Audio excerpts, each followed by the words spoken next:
Before a holy battle, the most elite Crusader knights didn't just pray. They would slip away to a secret tent for a different kind of ritual.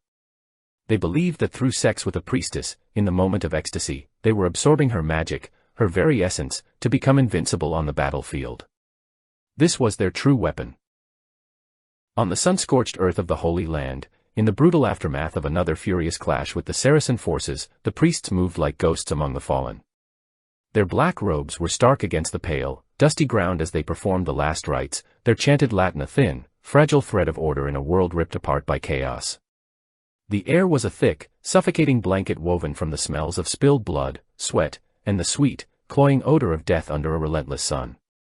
They moved through a grotesque harvest field, their task not to gather souls, but to mark their passing, a final, futile gesture of sanctity in a landscape of utter profanity. The bodies of the dead lay entangled in the intimate embrace of combat, Christian and Muslim, knight and infantryman, their enmities rendered meaningless by the great, leveling democracy of death. Yet, amidst the random carnage, a strange and unsettling pattern began to emerge, a subtle consistency that was visible only to the most observant, to those who had walked these fields of slaughter many times before. It concerned a certain type of fallen knight, always from among the most famously reckless, the most suicidally brave, the men who fought not with tactics but with a kind of ecstatic fury. These specific knights, wherever they lay on the battlefield, shared a peculiar and deeply unnatural attribute. Their faces, even when marred by gruesome wounds, were not contorted in the usual masks of agony or terror. Instead, they displayed a look of profound, almost serene, repose. There was a calmness in their dead eyes, a faint, lingering trace of a smile on their bloodless lips, as if their final, violent moments had not been an end to suffering, but its ultimate, blissful culmination. It was the look of martyrs who had seen a vision of paradise, or of lovers who had died in a moment of supreme ecstasy. But it was what lay hidden beneath their armor that was the most disturbing aspect of this mystery. As the priests and their aides went about the grim task of preparing the bodies for burial, unlacing the mail coifs and opening the blood-stained tunics, they would find the expected talismans of a crusader. Most had a simple wooden cross, or a pouch containing a sacred relic, a sliver of bone from a saint, or a pinch of earth from a holy site. These were the familiar anchors of their faith, the objects that were supposed to grant them God's protection in this life and His mercy in the next. Yet on the bodies of these specific, beatific knights, the priests would find something else entirely. Tucked away against the skin of their chests, worn on a leather thong around their necks, would be a different kind of amulet. It was never a cross. Instead, it was a small, tightly knotted pouch fashioned from a scrap of rich, crimson silk. The color itself was a jarring note of vibrant life amidst the drab colors of death and dust. It was a secret emblem, a hidden jewel of color worn against the heart, clearly an object of immense personal significance. Driven by a mixture of duty and a grim, professional curiosity, a young chaplain once untied one of these silken pouches. His fingers, clumsy with a mixture of reverence and trepidation, worked at the tight knot. He expected to find a relic of unusual power, perhaps a fragment of the true cross itself, something that would explain the dead knight's legendary bravery. But what tumbled into his palm was not a piece of sanctified wood. Instead, he found a thick lock of lustrous, dark female hair, coiled like a sleeping serpent, and wrapped around a small, smooth river stone. The stone was cool to the touch and covered in strange, flowing symbols, characters that were neither Latin nor Greek, a language of the old world, a script of magic, not of faith. The Crusader camp was a cauldron where the opposing elements of fervent faith and grinding despair were boiled together in the merciless heat of the Palestinian sun. It was a sprawling, chaotic city of canvas and misery, a place where the noble ideals that had launched the great expedition from the green fields of Europe came to die a slow, agonizing death. The relentless, unforgiving landscape itself was an enemy, its scorching days and cold nights a constant trial for men accustomed to the milder climates of the West. The very air they breathed seemed hostile, carrying with it the invisible seeds of sickness and decay. An endless and debilitating war was being waged not just against the Saracen armies, but against a host of unseen and more insidious foes. Dysentery, the bloody flux, swept through the ranks, reducing proud, armored knights to weak, dehydrated shells of their former selves. Fevers of unknown origin would strike without warning, leaving men shivering and delirious in their tents. The water, drawn from dubious wells, was often brackish and unsafe, a source of sickness rather than life. And the constant, gnawing presence of flies and other vermin made every meal a torment and every moment of rest an ordeal. The Holy Land, they discovered, was a place that seemed determined to kill them long before they ever had the chance to die gloriously in battle. In this atmosphere of pervasive suffering and decay, the formal structures of their faith began to feel hollow and inadequate. The daily masses, celebrated by priests in sweat-stained vestments, seemed to offer little comfort against the brutal, immediate reality of their situation. The familiar Latin prayers, which had once seemed so powerful and resonant in the stone cathedrals of home, now felt like empty incantations, their words swallowed up by the vast, indifferent silence of the desert. For many of the common soldiers, God felt very far away, a distant and seemingly uncaring observer of their protracted misery. Their faith, once a source of strength, was being eroded day by day, ground down by the relentless friction of hopelessness. Yet, within this deteriorating and demoralized army, there existed a small, elite cadre of knights who seemed utterly immune to the general malaise. They were a distinct and separate caste, a warrior elite who moved through the squalor of the camp with an unnerving sense of purpose and vitality. While other men succumbed to sickness, they remained robust and healthy. While others languished in their tents, nursing their wounds and their doubts, they were always honing their skills, their weapons kept meticulously sharp, their armor gleaming in the sun.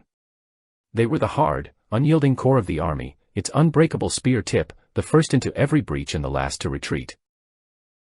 Their performance in battle was the stuff of legend. They fought not with the grim, dogged determination of ordinary soldiers, but with a terrifying, ecstatic fury. They seemed to possess a kind of supernatural energy, an immunity to fear and fatigue that allowed them to press the attack long after other men had faltered. Arrows seemed to swerve around them, and Saracen blades seemed unable to find purchase on their armor. They were berserkers in the service of Christ, their battle cries a strange and frightening mixture of holy psalms and something far older, far more primal. Their presence on the battlefield was like a force of nature, a whirlwind of divinely inspired violence that often turned the tide of the most desperate engagements. Among the rank and file of the army, these men were spoken of in hushed, reverent tones. They were both admired and feared, their apparent invulnerability a source of both hope and a kind of superstitious dread. Legends and rumors swirled around them, whispered from tent to tent in the quiet hours of the night. It was said that their strength was not entirely of this world, that their power was drawn not just from the Christian God, but from some other, more ancient and more immediate source. They were seen as men who had made a different kind of pact, who had found a different path to salvation on the battlefield. The most persistent of these rumors concerned a secret ritual, a ceremony that was believed to be the source of their extraordinary abilities. It was said that on the eve of every major battle, while the rest of the army was gathered for a solemn public mass, these chosen knights would slip away from the main camp, one by one, their movements cloaked by the gathering dusk. They were not heading for a private chapel or a secret prayer meeting. Their destination, the whispers claimed, was a place where a different, more potent kind of sacrament was offered. They were said to be seeking out a special kind of faith, a more personal and more powerful source of divine energy. The rituals of the established church, with their emphasis on penitence and humility, were for the common man. These knights, it was believed, had access to a more direct and more dangerous form of spiritual communion, a ritual that would charge them with the power and the luck they needed to survive the slaughter of the coming day. They were not just praying for God's favor, they were actively, and secretly, taking it for themselves, a feat of spiritual audacity that set them apart from all other mortal men. The ritual was always shrouded in a thick and deliberate secrecy, a carefully guarded mystery that only served to enhance its mystique. The ceremony took place on the eve of every significant battle, a moment when the entire Crusader army was formally preparing its soul for the possibility of imminent death.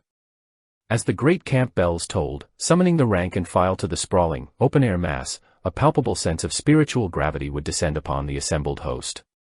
Thousands of men would kneel together in the dust, their heads bowed as the priests led them in the solemn, familiar prayers for deliverance and victory. It was a powerful, public display of collective Christian faith, a formal commendation of their souls into the hands of God. But it was during this very moment of conspicuous piety that the chosen few, the elite knights of the inner circle, would enact their own, very different, preparations. One by one, under the cover of the deepening twilight and the distraction of the mass, they would detach themselves from the main body of the army. Their movements were subtle, ghost-like, slipping away from the circles of firelight and into the deep shadows that pooled at the edges of the camp. They moved with a quiet, shared purpose, their departure a silent, coordinated act of descent from the orthodox rituals of the Church. They were not abandoning their faith, they were seeking a different, more potent expression of it.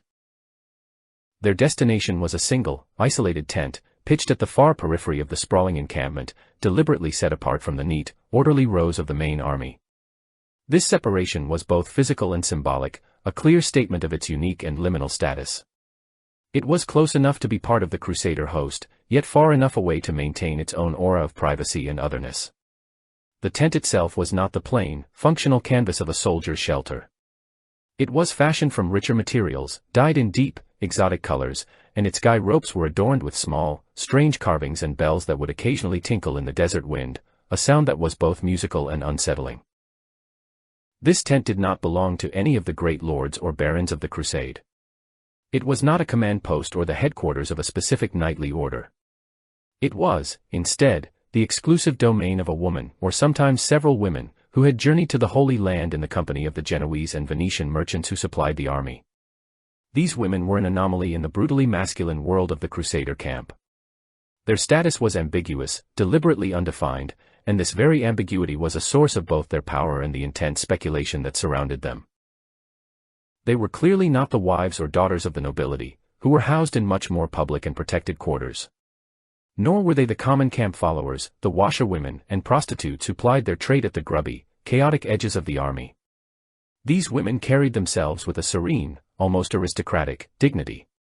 They were often veiled, their faces rarely seen, their movements graceful and self-contained.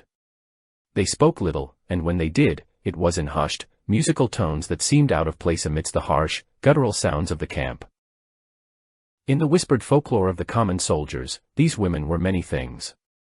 Some called them sorceresses, practitioners of the dark arts who could weave spells of protection and destruction. Others saw them as sibyls, holy women who possessed the gift of prophecy and could foresee the outcome of the coming battle. But the most persistent and, for many, the most compelling of the rumors was that they were the priestesses of a secret, syncretic cult, a strange and powerful fusion of old, pre-Christian European paganism and exotic, Eastern mysticism. They were seen as the keepers of ancient and forbidden knowledge, the guardians of rituals and beliefs that the Church had spent centuries trying to eradicate. These were the old ways, the deep, chthonic beliefs that connected a warrior's virility directly to his martial prowess, the idea that a man's luck and his life force could be augmented and protected by the potent, mystical power of the feminine. They were the inheritors of a tradition that saw the sexual act not as a potential sin, but as a sacred, magical rite, a conduit through which supernatural power could be exchanged and absorbed. In the desperate, high-stakes environment of the Holy Land, far from the watchful eyes of the Roman Curia, these old, deeply buried beliefs had found fertile ground in which to be reborn. The knights who sought out these women were not consciously betraying their Christian faith. In their own minds, they were simply supplementing it, seeking out any and every advantage in their holy war against the infidel. If God's grace could be channeled through the formal sacraments of the Church, then perhaps a more primal, more immediate form of power could be accessed through these older, more visceral rituals. It was a dangerous, heretical syncretism, a desperate gamble for salvation on both the physical and the spiritual battlefield. What transpired within the silken walls of these secluded tents was far removed from the crude, transactional nature of common lust. It was not a simple act of carnal relief, a temporary palliative for the fears and frustrations of men at war. Instead, it was a meticulously choreographed and deeply symbolic ceremony, a ritual performance that was equal parts religion, theater, and a potent form of sexual magic. Every element of the experience, from the scent of the air to the cadence of the spoken words, was designed to transport the participant from the grim, profane reality of the Crusader camp into a heightened state of spiritual and physical awareness, a liminal space where the boundaries between the sacred and the sensual were deliberately dissolved. The knight would approach the tent alone, his footsteps muffled by the soft desert sand. At the entrance, he would be met not by a seductive courtesan, but by a figure who was more akin to a temple guardian. Here, he would begin the process of divestment, a symbolic stripping away of his worldly identity. He would remove his heavy armor, the steel plates and mail that defined him as a warrior and a crusader, laying aside the very symbols of his public persona. Along with his armor, he was encouraged to leave behind his Christian identity, to temporarily suspend the rigid doctrines of sin and repentance that governed his daily life. He was to enter the tent not as a soldier of the cross, but as a simple, primal man, a vessel ready to be filled. The interior of the tent was a world unto itself, a stark and deliberate contrast to the harsh, masculine environment of the camp outside. The air was cool and heavy with the intoxicating scent of exotic incenses, frankincense, myrrh, and sandalwood, their smoke coiling in the soft, golden light cast by numerous small, earthenware oil lamps. Rich, patterned carpets covered the ground, and silken cushions were arranged in a way that suggested both comfort and a kind of ceremonial order. The atmosphere was one of profound and sensual tranquility, a carefully constructed womb of sound, scent, and sight, designed to lull the conscious, rational mind and awaken a deeper, more instinctual state of being. Here, the knight would undergo a rite of purification. The priestess would wash his feet with water infused with fragrant herbs, a gesture that was both an act of humility and a ritual cleansing. She might anoint his body with scented oils, her touch both gentle and impersonal, a form of spiritual ministration rather than a sensual caress. Throughout this process, she would speak or chant in a low, hypnotic monotone, her words a mixture of ancient, half-forgotten languages and rhythmic, incantatory phrases. The purpose of this initial stage was to complete the knight's psychological transformation, to wash away the dust of the battlefield and the anxieties of his conscious mind, preparing him for the final, central act of the sacrament. The sexual union that followed was the culmination of this elaborate preparation, and it was understood by both participants to be a transpersonal, magical act. It was not an expression of personal desire, but a sacred communion, a physical conduit for the transmission of supernatural power. The priestess was not a mere woman, she was the embodiment of the feminine principle, a vessel of the life force, the primal, creative energy of the universe. The knight was the receptacle, the masculine principle who sought to absorb and integrate this power into himself. The act was a form of sympathetic magic, a ritual designed to harmonize the warrior with the fundamental energies of life and luck. In the moment of orgasm, the physical climax of the act, the knight believed that he was receiving a direct transfusion of this vital, protective energy. He was not just experiencing a fleeting moment of physical pleasure, he was absorbing the priestess's essence, her luck, her spiritual vitality, into the very core of his being. According to the ancient beliefs that underpinned this ritual, this feminine power would create a kind of invisible shield around him, a magical aura that would deflect enemy blades, turn aside arrows, and grant him a berserker's fury in the heat of battle. It was a sacrament of survival, a ritual that promised not just pleasure, but invulnerability. This was not, in their minds, a sin. It was a holy mystery, a different and more dangerous path to divine empowerment. They were not betraying Christ, they were simply arming themselves with every available weapon, spiritual and magical, for his holy war. The act was framed not in the language of lust, but in the language of sacrifice and consecration. The priestess was giving a part of her own life force to the warrior, and he was accepting this gift to better serve his God. It was a closed, self-justifying system of belief, a secret theology of the battlefield that existed in a parallel universe to the orthodox teachings of the Church. After the rite was complete, as the knight prepared to leave the tent and return to the mundane world of the camp, he would be given a physical token of the transaction, a tangible focus for the power he had just absorbed. The priestess would take a lock of her own hair and bind it together with a small, smooth stone that had been consecrated during the ritual. This amulet, carefully wrapped in a scrap of crimson silk, was the seal of their union, a physical container for the magical energy that had been exchanged. The knight would wear this pouch around his neck, hidden beneath his armor, a constant, secret reminder of the power he now carried within him, a hidden source of strength that the uninitiated could never hope to understand. The existence of this secret, syncretic cult was not a complete mystery to the official ecclesiastical authorities within the Crusader camp. While the common soldiers may have only had whispers and rumors to go on, the senior clergy, the bishops, the papal legates, the abbots of the great monastic orders, were men of the world, astute observers of the complex human ecosystem of the army. They were well aware that the formal, orthodox faith they preached was not the only spiritual force at work among the troops. They could see the patterns, they could hear the whispers, and they understood, with a weary and worldly wisdom, that something strange and powerful was happening at the fringes of their authority. For the younger, more zealous chaplains and priests, particularly those newly arrived from the sheltered confines of European monasteries, the first encounter with this reality was a profound and horrifying shock. When a young priest, perhaps through a battlefield confession or his own frightened observation, first pieced together the truth of the rituals, his reaction was one of pure, unadulterated horror. He saw not a desperate search for spiritual comfort, but the unmistakable stench of demonic heresy. He saw paganism, witchcraft, and a blasphemous sexual corruption taking root in the very heart of their holy army. His duty, as he saw it, was clear and absolute. He would report this abomination to his superiors, demanding an immediate and brutal response. Fired with the righteous, uncompromising fury of the true believer, the young priest would burst into the tent of the papal legate or the presiding bishop, his words a torrent of horrified accusation. He would speak of the secret tents, the veiled priestesses, the amulets, and the sexual rites.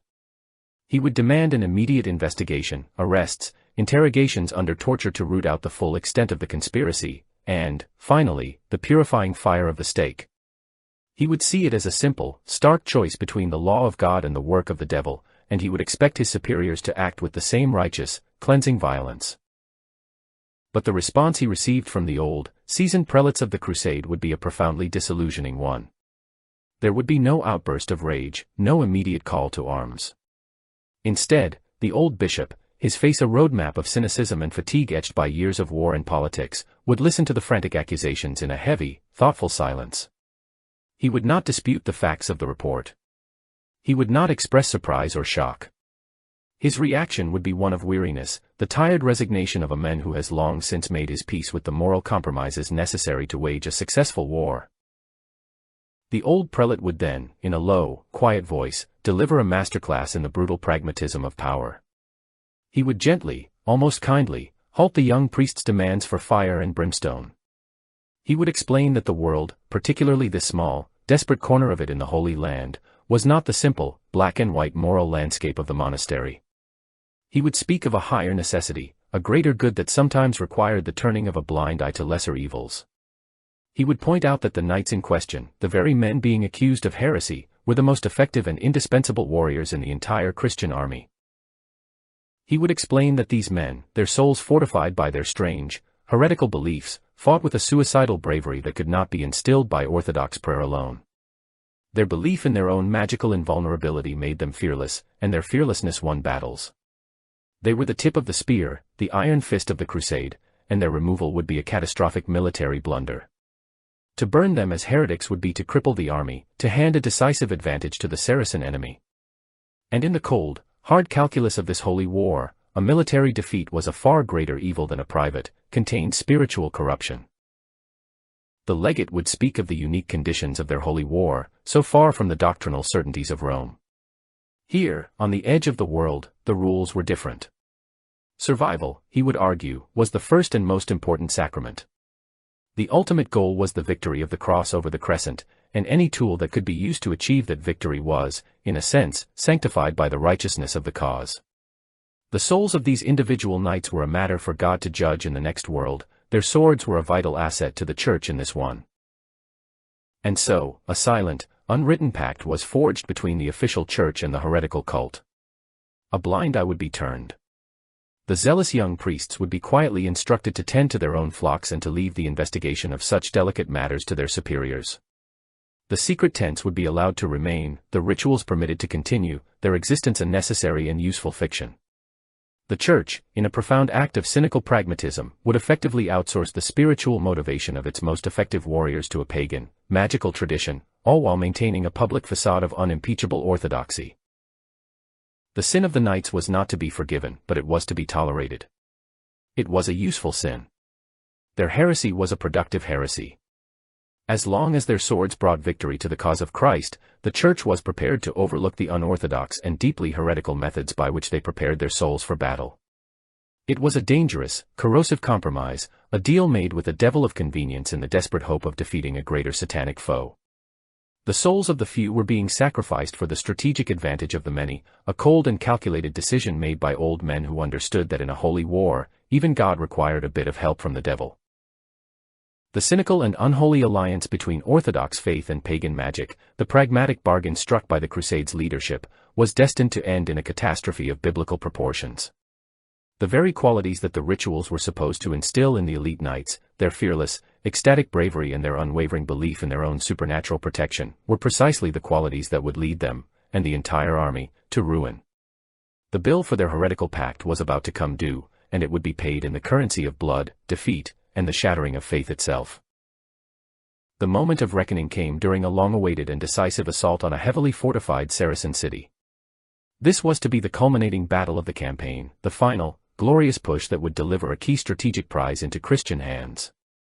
As the Crusader army massed before the city's formidable walls, the small cadre of consecrated knights took their customary place at the very forefront of the assault force. Their eyes burned with a feverish, otherworldly light, their bodies thrumming with the magical energy they had absorbed in the rituals of the previous night. They were not just soldiers, they were living weapons, primed and aimed at the heart of the enemy. When the signal for the attack was given, they charged as one. But they did not follow the carefully laid battle plan, which called for a coordinated assault on several points along the wall to disperse the defenders. Instead, driven by a collective, suicidal fervor, the entire elite contingent veered off and launched a single, focused, and utterly insane charge against the most heavily fortified section of the enemy's ramparts. They threw themselves at the highest walls, the most well-defended gatehouse, a place bristling with archers and boiling oil. It was not a tactic, it was an act of supreme, divinely inspired arrogance, a belief that their magical protection would allow them to succeed where mere strategy would fail. The result was a slaughter.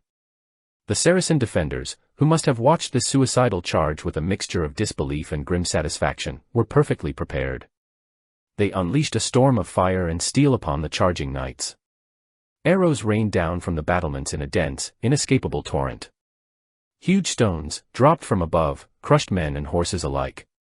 Pitch and boiling oil cascaded down the walls, turning the small, tightly packed group of knights into a screaming inferno.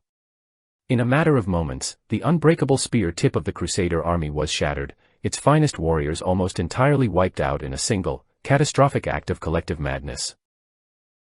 The psychological impact of this loss on the rest of the army was immediate and devastating.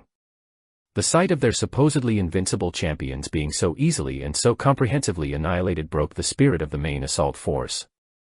The belief in their own divine mission, already fragile, was shattered. If God would not protect his most devoted and fearless warriors, then what hope was there for the ordinary, fearful soldier? The attack faltered, a wave of panic and despair swept through the ranks, and the once orderly assault degenerated into a chaotic and bloody retreat. The decisive battle had become a decisive and humiliating defeat. In the grim aftermath, as the survivors straggled back to their camp, a few of the younger priests, those who had been silenced by their cynical superiors, went out onto the corpse-strewn field to tend to the fallen. One of these chaplains, the same one who had long harbored doubts about the secret cult, began the grim task of preparing the bodies of the fallen heroes for burial. As he moved from one shattered, burned corpse to the next, he began to collect the small, crimson silk pouches from around their necks, a final, sad act of reverence for the strange faith that had led them to their doom. As he held one of the smooth, consecrated stones in his hand, wiping the blood and grime from its surface, his eye caught a detail he had never noticed before. The familiar, flowing pagan symbols were there, the ones he had seen on the first amulet he had ever found. But now, turning the stone over in the fading light, he saw another mark, a tiny, almost invisible symbol that had been expertly carved onto the other side. It was so small, so discreet, that it could easily be missed by a casual glance. But the chaplain, a man of some learning, recognized it instantly. A wave of cold, nauseating horror washed over him, a dread far deeper than the simple grief of the defeat. The symbol was not a pagan rune or a magical sigil. It was a small, stylized crescent, a specific and secret mark that was known to be used by the Saracen intelligence network, a sigil used by their spies and assassins to identify high-value targets. In a single, blinding flash of insight, the entire, monstrous truth of the situation was revealed to him. The secret cult was not what it seemed. The priestesses were not what they claimed. The magic was not what they believed. The women in the tents were not heretical priestesses, they were enemy agents, spies of the highest and most brilliant order. Their elaborate, sensual rituals were not a form of sexual magic, they were a devastatingly effective form of psychological warfare and target identification. They were not bestowing a magical protection upon the knights, they were marking them for death. They had identified the most aggressive, most reckless, and most tactically important of their enemies and had, under the guise of a spiritual sacrament, placed a literal target upon them. The entire affair had been a masterpiece of deception. The priestesses had preyed upon the deepest fears and the most secret, heretical desires of the Christian knights. They had offered them a potent and irresistible cocktail of spiritual hope and carnal pleasure, and the knights had drunk it down without question. Their belief in their own magically induced invulnerability, the very thing that made them such formidable warriors, had also made them predictable. In the chaos of the final battle, the Saracen archers on the walls had not been firing randomly into the attacking mob. They had been looking for the men who charged with the most reckless abandon, the ones who believed themselves to be immune to harm. And in doing so, they had systematically and efficiently eliminated the entire leadership cadre of the Crusader assault. The knights' desperate faith in a forbidden magic had not been their salvation, it had been the meticulously engineered instrument of their destruction.